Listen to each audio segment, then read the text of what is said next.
I want to share a poem from my favorite poet, Ross Gay, and it's called Burial. And one of the reasons I love it, besides the message that's in it, is it's one sentence. You'll see why I'm chuckling. You're right, the fertilizer's good. It wasn't a gang of dullards came up with chucking a fish in the planting hole, or some midwife got lucky with the placenta. Oh, I'll plant a tree here, and a sudden flush of quince and jam enough for months. Yes, the magic dust our bodies become casts spells on the roots about which a dumber man than me could tell you the chemical processes, but it's just magic to me. Which is why a couple springs ago, when first putting in my 2 bare root plum trees out back, I took the jar which has become my father's house, and lonely for him and hoping to coax him back for my mother as much as me, poured some of him in the planting holes. And he dove in, glad for the robust air, saddling a slight gust into my nose and mouth, chuckling as I coughed. But mostly he disappeared into the minor yawns in the earth, into which I placed the trees, splaying wide their roots, casting the gray dust of my old man evenly throughout the whole, replacing then the clods of dense Indiana soil until the roots and my father were buried, watering it all with one hand while holding the tree with the other, straight as the flag to the nation of simple joy, of which my father is now a naturalized citizen, waving the flag from his subterranean lair, the roots curled around him like shawls or jungle gyms, like hookahs or the arms of ancestors before breast-stroking into the xylem, riding the elevator up through the cambium and into the leaves where, when you put your ear close enough, you can hear him whisper, "Good morning." Where, if you close your eyes and push your face, you can feel his stubbly jowls. And good Lord, he was giddy at the first real fruit set and nestled into the 30 or 40 plums in the 2 trees, peering out from the sweet meat with his hands pressed against the purple skin like cathedral glass.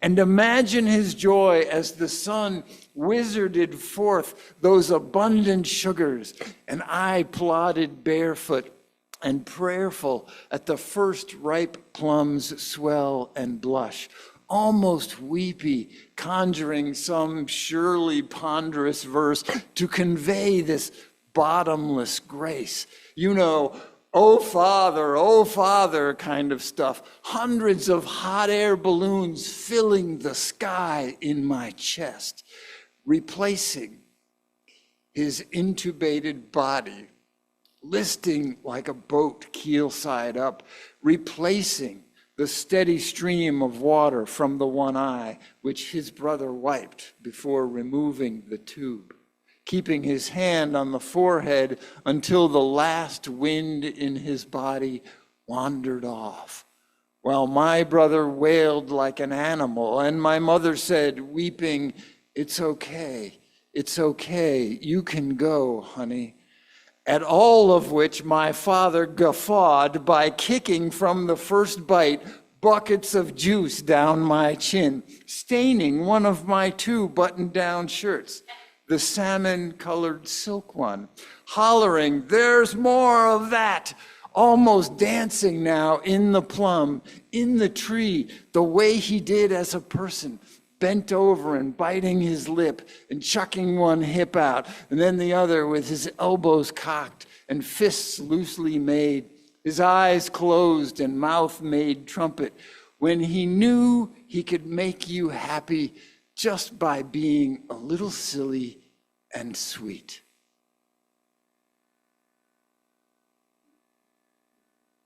Ross Gay.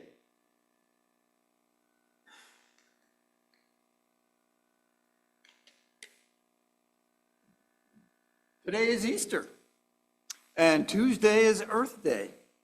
So we have a major holiday for Christians, followed immediately by a major holiday for everyone, I hope. Today we celebrate the resurrection of Jesus after his torture and crucifixion. Tuesday we acknowledge the torture and crucifixion of ecosystems, and we work to prevent the need for their resurrection. Now, if you grew up in the Christian tradition, you may have wondered, why is it called Easter anyway?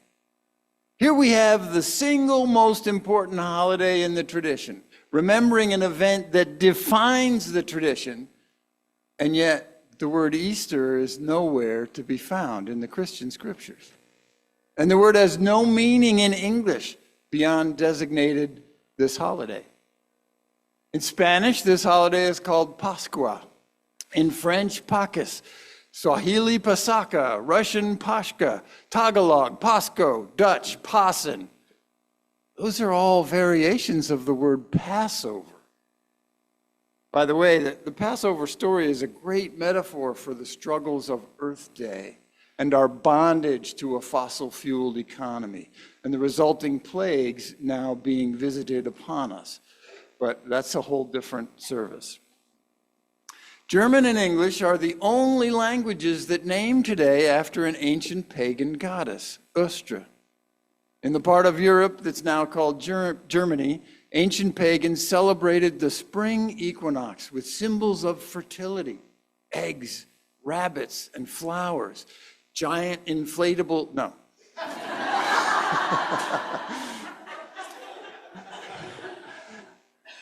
But it's part of that same tradition. And they did all of this in the name of Ostara, the goddess of fertility. By the way, I apologize if I have totally destroyed the pronunciation of some of these other Pâques and Pasaka. I did my best.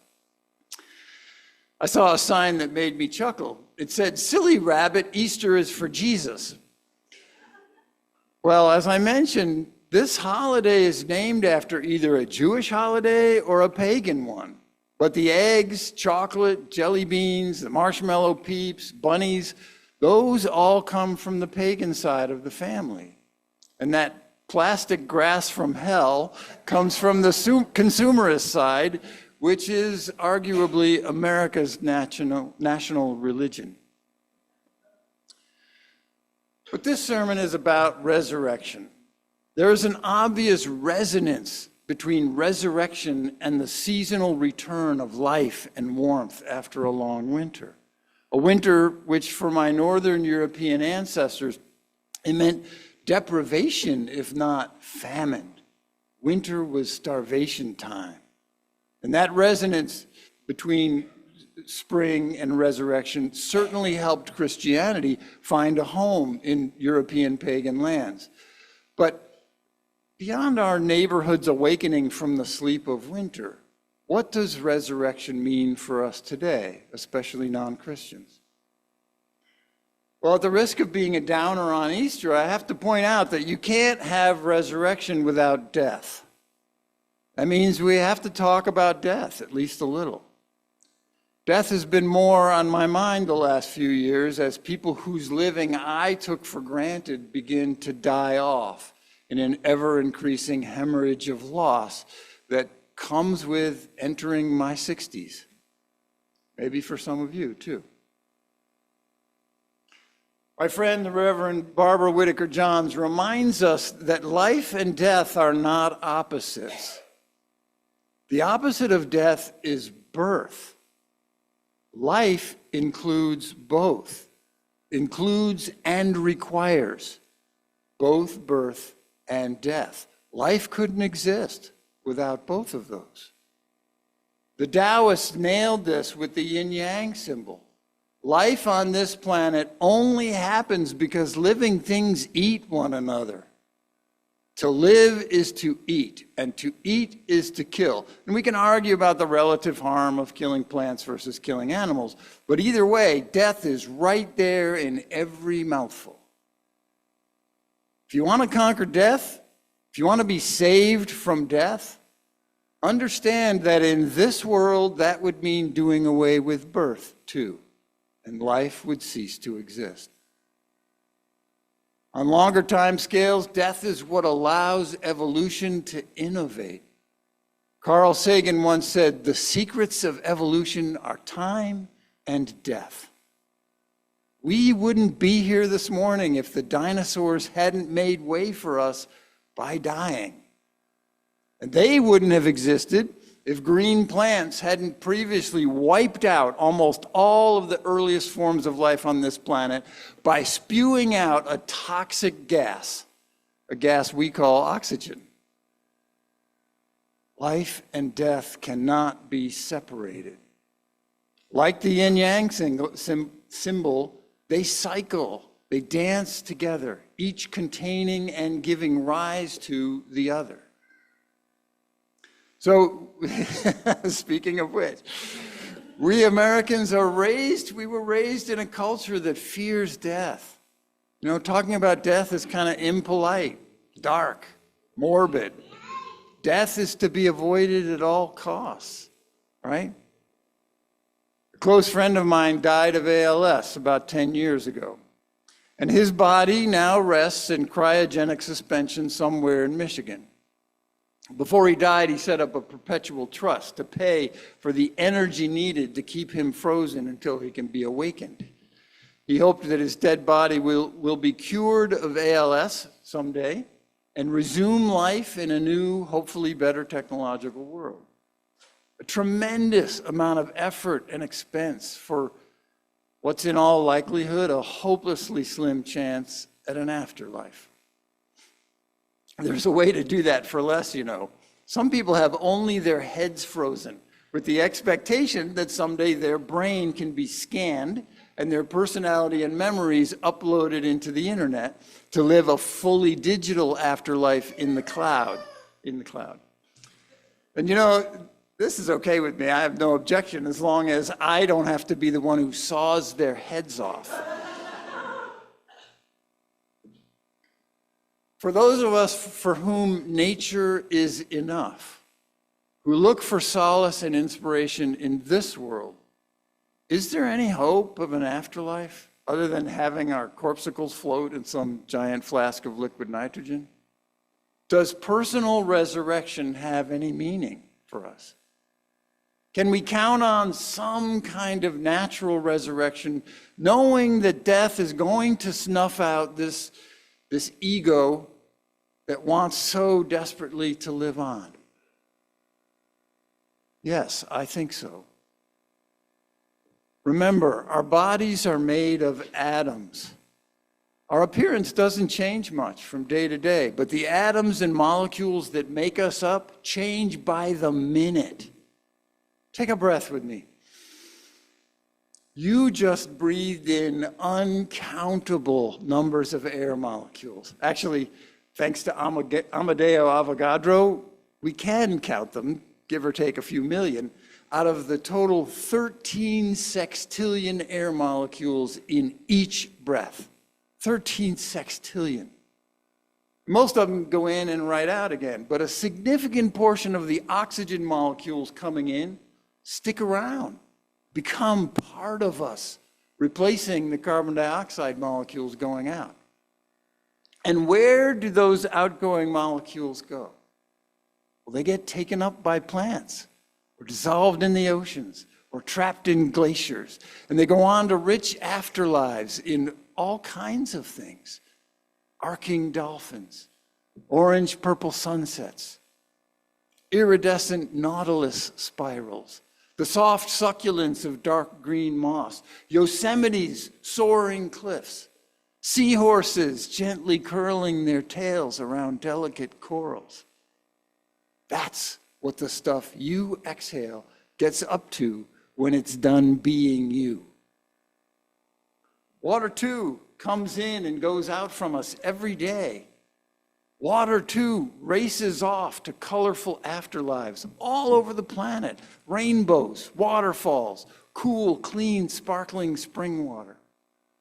Now, I did the calculation. Every pint of water on this planet contains, on average, over 300 million water molecules that were alive inside Jesus's body while he lived. This pint right here, 300 million. When I drink this, those water molecules will be resurrected in me, once again part of a living, breathing, drinking person. All water is holy water. It is the atoms of our ancestors every time we drink. 98% of the atoms that make up your body today are new in you since last Easter. 98%. And all of this holy molecular exchange happens while we live, every moment of every day, slowly blanketing the earth with atoms that have been us and then sashayed on. By the time we die, the atoms that have been in our bodies are thousands of times the atoms that remain. Those few remaining atoms are the tiny remnant that we bury or cremate. For someone 60 years old, it's in the ballpark of 500,000 pounds of stuff out there that was once in here. And we're adding more such stuff every minute. All land is holy land because every square inch of soil on this planet contains stuff that once lived as our ancestors and got dispersed while they were still alive. In light of all of that, where they're buried is an afterthought. I told our kids, if you want to visit my gravesite after I'm dead, go ahead. But you might just remember that everywhere you go, every time you drink or breathe, I will be right there with you in the form of atoms that you once embraced, spoke with, and loved.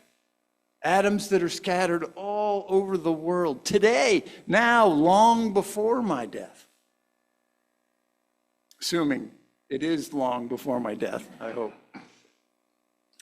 You know, we don't really need to scatter ashes. The stuff of us is self-scattering with every breath, every flush of a toilet, every drop of sweat, or tears running down our faces at a funeral or a wedding. Our question today is, if our presence here matters, if our movements and behaviors affect not only the course of human events, but through physical forces, the entire cosmos, if our atoms have rich lives after us, if this morning's service changes your thoughts or behaviors even a tiny bit that initiates a cascade of ever-increasing secondary effects throughout the future, isn't that a kind of afterlife? Mexican culture celebrates a day each fall to the memory of those who have died. Dia de los Muertos is a day to remember ancestors. And the idea is that no one is truly dead as long as they are remembered among the living. I like this idea, except that everyone will eventually be forgotten, though for the most famous or infamous of us, it may take a while.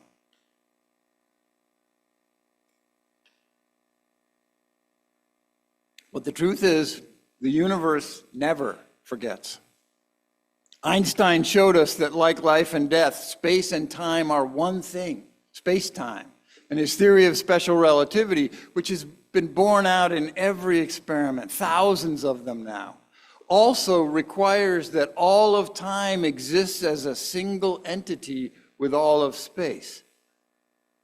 Well, that means every moment of your life is recorded, engraved on the fabric of space-time forever.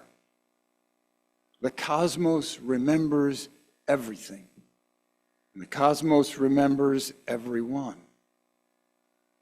Those ancient worshipers of Ostara were onto something worth attending to on Earth Day, this Tuesday. You ever notice that other planets have proper names?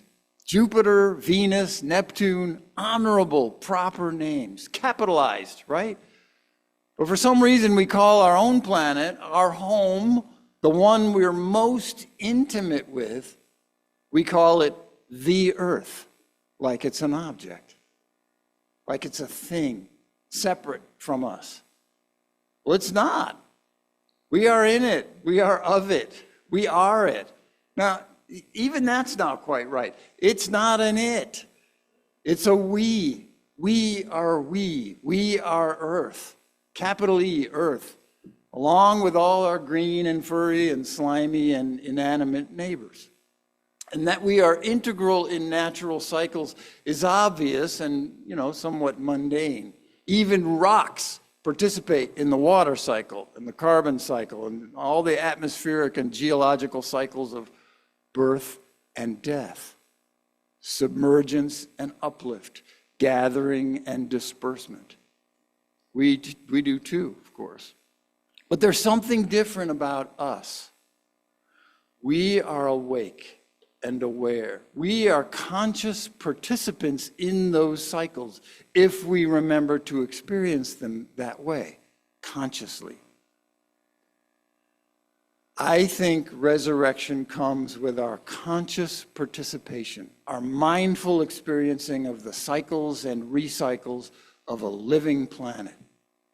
Catching April showers on my tongue, grateful for entire oceans in that drop. Inhaling the scent of May flowers, knowing that they are made of my ancestors. Welcoming the first fragile mosquito, even if I immediately squash it. With each deliberate, mindful interaction with the world, in a way, I am resurrected.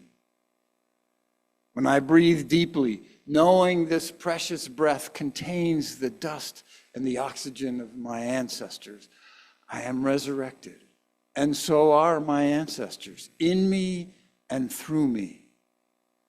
When I pick up litter or take political actions or start composting or take kids to an Earth Day celebration, I am resurrected, and so is Earth.